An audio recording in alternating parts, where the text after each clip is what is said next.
Cool Air by H.P. Lovecraft. You ask me to explain why I'm afraid of a draft of cool air, why I shiver more than others upon entering a cold room and seem nauseated and repelled when the chill of evening creeps through the heat of a mild autumn day. There are those who say I respond to cold as others do to a bad odor, and I am the last to deny the impression. What I will do is to relate the most horrible circumstance I ever encountered, and leave it to you to judge whether or not this forms a suitable explanation of my peculiarity. It is a mistake to fancy that horror is associated inextricably with darkness, silence, and solitude. I found it in the glare of mid-afternoon, in the clangor of a metropolis, and in the teeming midst of a shabby and commonplace rooming house with a prosaic landlady and two stalwart men by my side. In the spring of 1923, I had secured some dreary and unprofitable magazine work in the city of New York, and being unable to pay any substantial rent, began drifting from one cheap boarding establishment to another in search of a room which might combine the qualities of decent cleanliness and durable furnishings and very reasonable price. It soon developed that I had only a choice between different evils, but after a time I came upon a house in West 14th Street which disgusted me much less than the others I had sampled. The place was a 4-story mansion of brownstone, dating apparently from the late 40s, and fitted with woodwork and marble whose stained and sullied splendor argued a descent from high levels of tasteful opulence.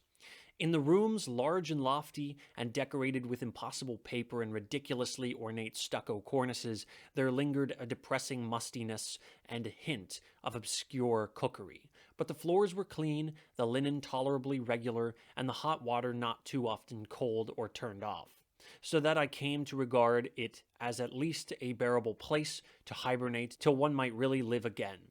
The landlady, a slatternly, almost bearded Spanish woman named Herrero, did not annoy me with gossip or with criticisms of the late burning electric light in my third-floor front hall room, and my fellow lodgers were as quiet and uncommunicative as one might desire, being mostly Spaniards a little above the coarsest and crudest grade. Only the din of streetcars in the thoroughfare below proved a serious annoyance.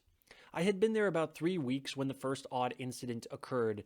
One evening, at about 8, I heard a spattering on the floor and became suddenly aware that I had been smelling the pungent odor of ammonia for some time. Looking about, I saw that the ceiling was wet and dripping, the soaking apparently proceeding from a corner on the side toward the street. Anxious to stop the matter at its source, I hastened to the basement to tell the landlady, and was assured by her that the trouble would quickly be set right. "Doctor Munoz," she cried as she rushed upstairs ahead of me, "he have spill his chemicals. He is too seek for doctor himself, seeker and seeker all the time, but he will not have no other for help. He is very queer in his sickness. All day he take funny-smelling baths, and he cannot get excite or warm.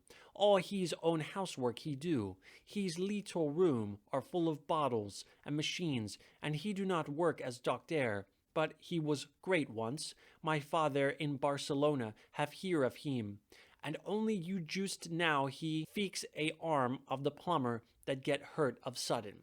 He never go out, only on roof, and my boy Esteban, he bring him his food and laundry and medicines and chemicals.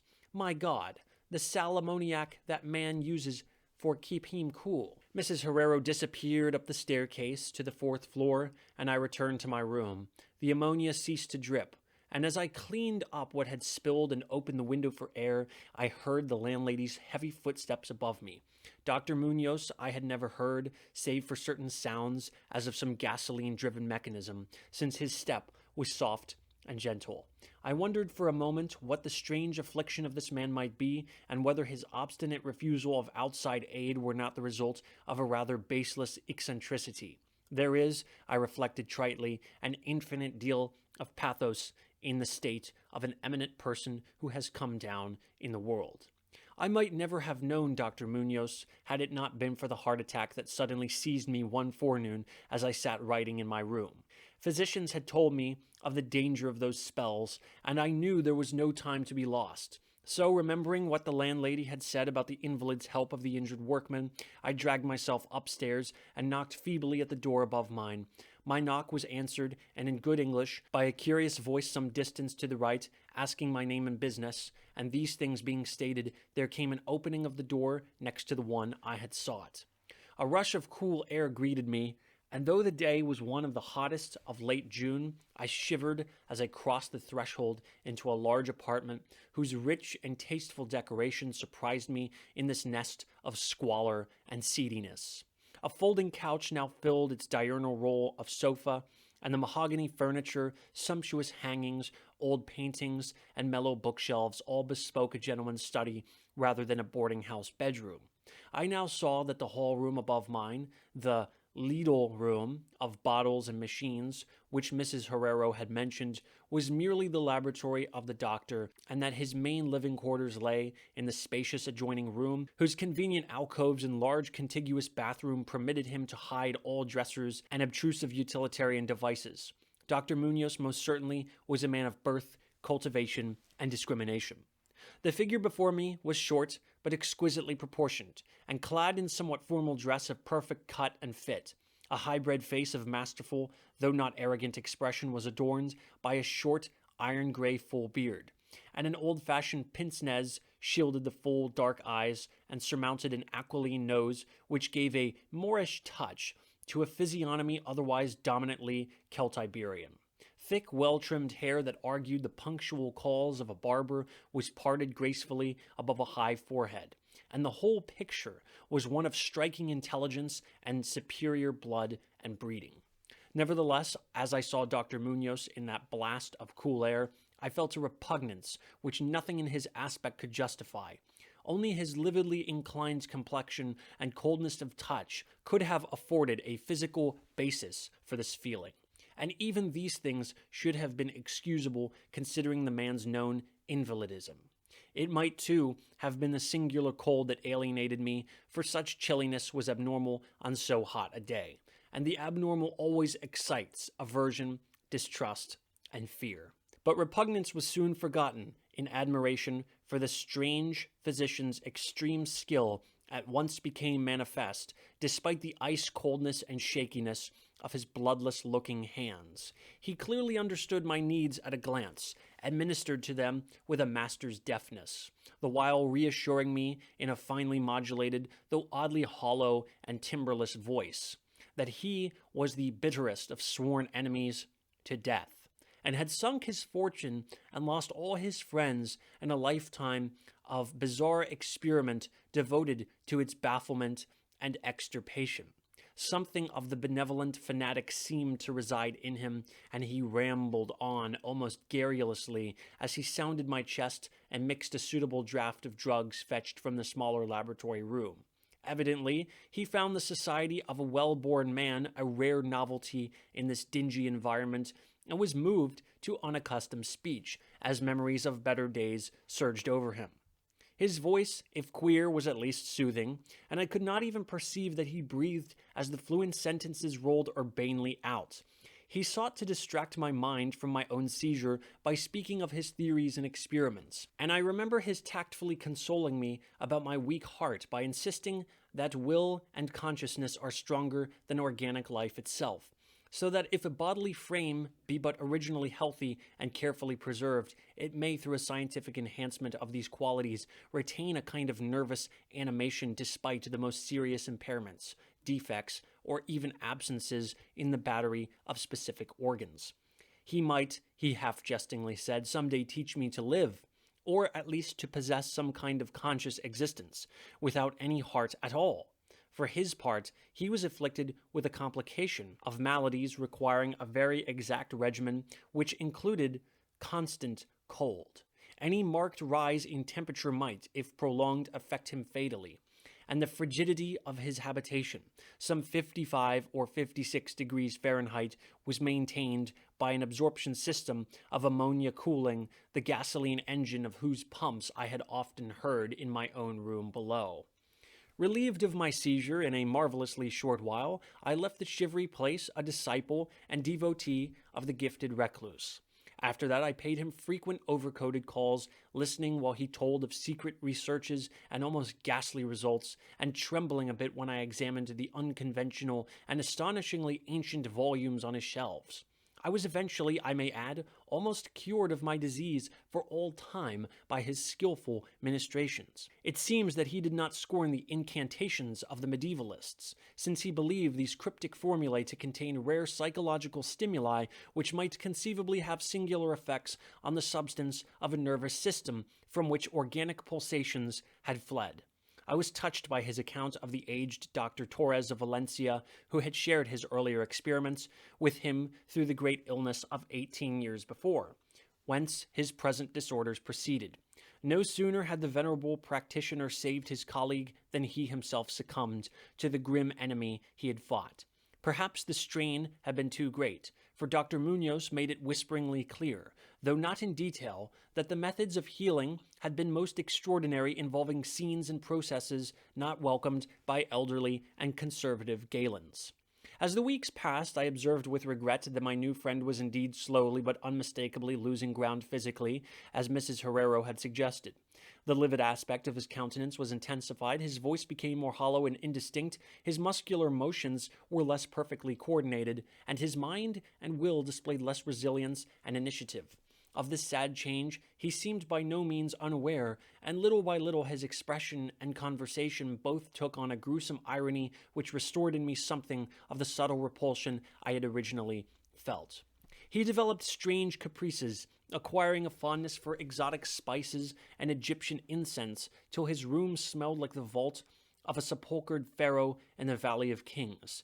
At the same time, his demands for cold air increased, and with my aid, he amplified the ammonia piping of his room and modified the pumps and feed of his refrigerating machine till he could keep the temperature as low as 34 degrees or 40 degrees, and finally, even 28 degrees. The bathroom and laboratory, of course, being less chilled in order that water might not freeze, and that chemical processes might not be impeded. The tenant adjoining him complained of the icy air from around the connecting door, so I helped him fit heavy hangings to obviate the difficulty.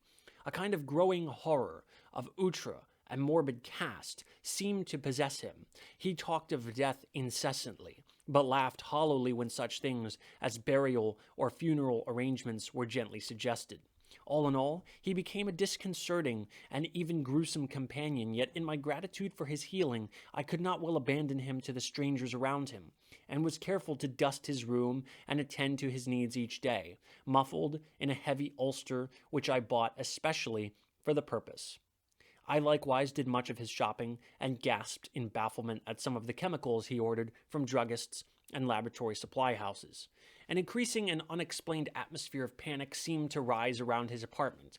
The whole house, as I have said, had a musty odor, but the smell in his room was worse, and in spite of all the spices and incense and the pungent chemicals of the now incessant baths which he insisted on taking unaided, I perceived that it must be connected with his ailment, and shuddered when I reflected on what ailment that might be. Mrs. Herrero crossed herself when she looked at him, and gave him up unreservedly to me, not even letting her son Esteban continue to run errands for him. When I suggested other physicians, the sufferer would fly into as much of a rage as he seemed to dare to entertain. He evidently feared the physical effect of violent emotion, yet his will and driving force waxed rather than waned, and he refused to be confined to his bed. The lassitude of his earlier ill days gave place to a return of his fiery purpose, so that he seemed about to hurl defiance at the death demon even as that ancient enemy seized him. The pretense of eating, always curiously like a formality with him, he virtually abandoned, and mental power alone appeared to keep him from total collapse.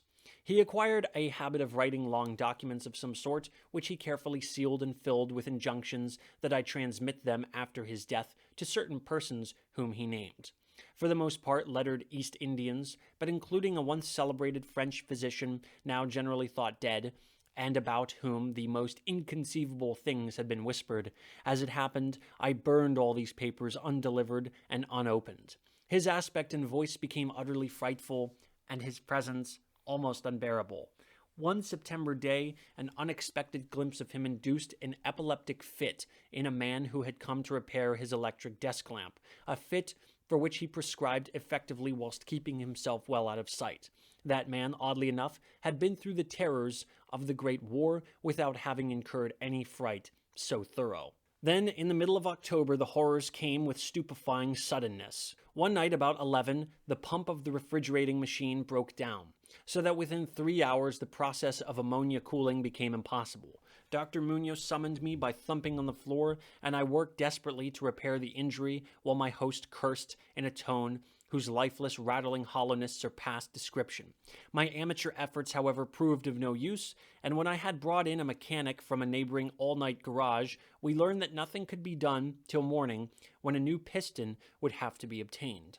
The moribund hermit's rage and fear, swelling to grotesque proportions, seemed likely to shatter what remained of his failing physique, and once a spasm caused him to clap his hands to his eyes and rush into the bathroom.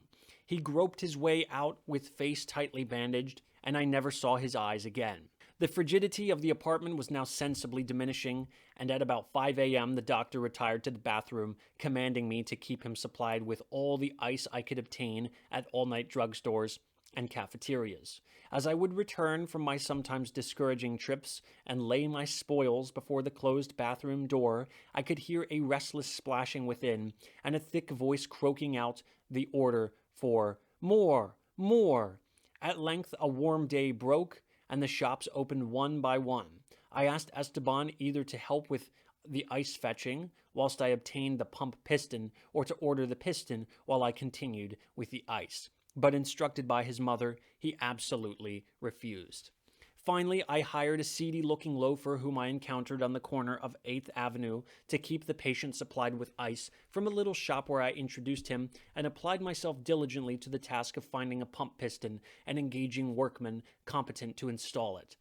The task seemed interminable, and I raged almost as violently as the hermit when I saw the hours slipping by in a breathless, foodless round of vain telephoning and a hectic quest from place to place, hither and thither by subway and surface car. About noon I encountered a suitable supply house far downtown, and at approximately 1:30 p.m. arrived at my boarding place with the necessary paraphernalia and 2 sturdy and intelligent mechanics.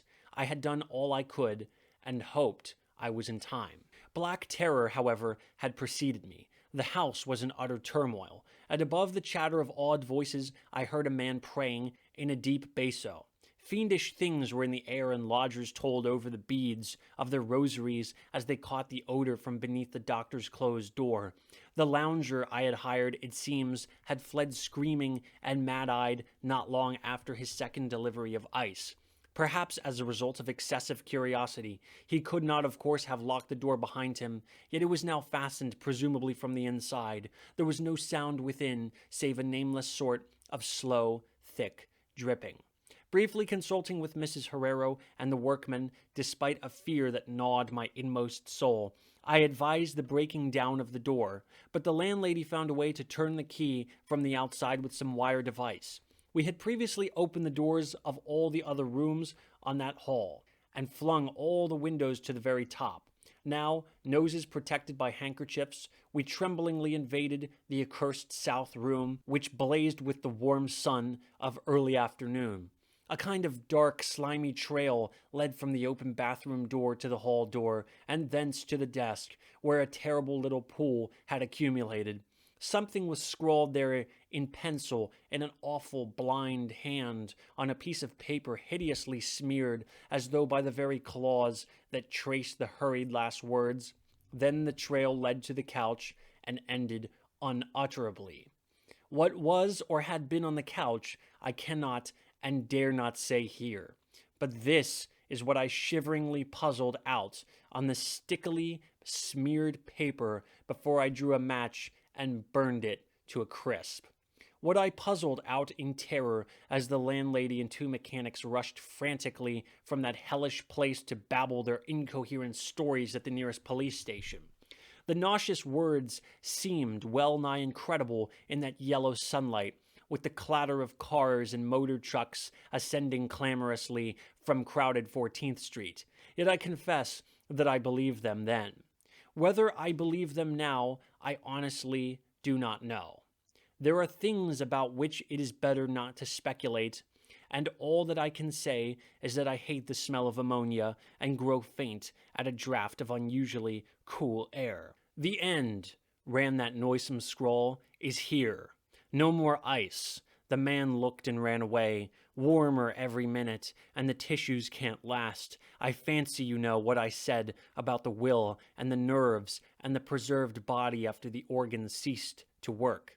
It was good theory, but couldn't keep up indefinitely. There was a gradual deterioration I had not foreseen. Dr. Torres knew, but the shock killed him. He couldn't stand what he had to do. He had to get me in a strange, dark place when he minded my letter and nursed me back.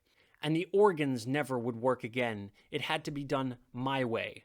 Artificial preservation. For you see, I died that time 18 years ago.